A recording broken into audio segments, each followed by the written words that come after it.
This is a Freightliner Cascadia, but this isn't any ordinary version of the Cascadia.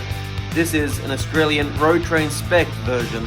It has a 16-litre Detroit engine, 4 fuel tanks, bull bar, rock yard, and is capable of towing up to 145 tons. So come with me now as I give you a tour inside and around the Freightliner Cascadia and give you my 2 cents. So we can kick the tour off here in the bunk. And as you can see, the bunk is huge. This is me standing on the bed. I can touch the roof. I'm not a midget. I'm not a giant. I'm what, like 5'9", 5'10"? There is a lot of room in this truck in the bunk, I'll give them that.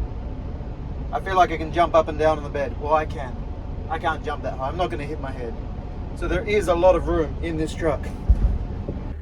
And of course, like many Australian trucks, it's fitted with air conditioning in the bunk. Now that air conditioning runs off of the main one when the truck's on.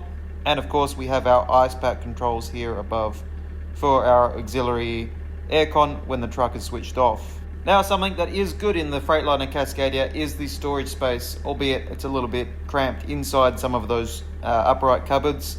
Above the driver's seat you have several little compartments as well as areas to store paperwork.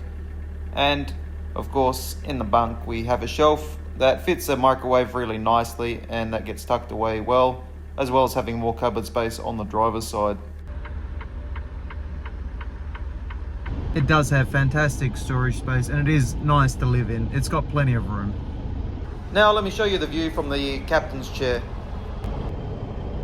So as you can see, it has a very similar setup to an older Mercedes Actros.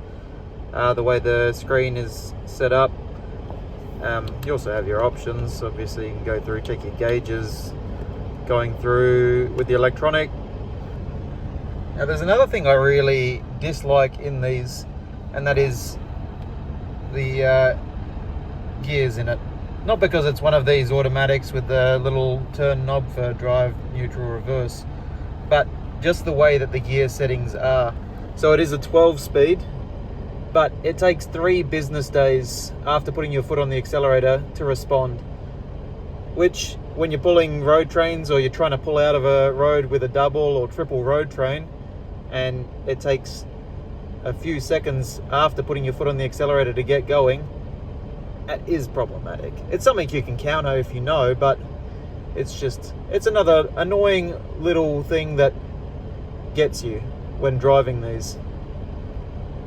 Now if we come over here to the left, we obviously have additional gauges and all of our buttons for our lights and important things like suspension height and our diff locks, as well as having the override button so it doesn't automatically shut down. And then above, obviously we have our air conditioning, our axle temperature gauges, as well as a weight gauge. Don't get me wrong, it can be a bit of a majestic beast. When you look at it like this, you can think, wow, it looks pretty good. And you know what? For the most part, it can be reliable, but I don't find it that comfortable. So let me explain why. Point of contention for me of the reason why I don't particularly find it that comfortable to drive Freightliner Cascadia, or these trucks in particular, comes down to this seat. Again, I'm not a big unit, so here's my armrests. If I sit on one side, I've got all this dead space here, which some people love that. Me in particular, I like having somewhere to have another armrest. I find this is too much open space for me. I'd like another armrest, but that's something minor. It's not the end of the world. It's just something I find slightly uncomfortable when I'm sitting in the truck for long periods of time, is to only have one armrest, because that one on the right, it's too low on the door frame there and it's too far. Is it a deal breaker? Not really, but it's just a minor inconvenience. And if you had asked me personally, would I recommend buying one of these? No. But does it get the job done? For the most part, yes. So look, is it the worst truck I've ever driven in my life? No. but it's nowhere near the best either. It could definitely improve in terms of comfort for driving and reliability, but in terms of living quarters behind and space, it does great. So, who knows, we'll see what the future holds for Freightliner Cascadia. Thanks for watching, and don't forget to like and subscribe. Thank you.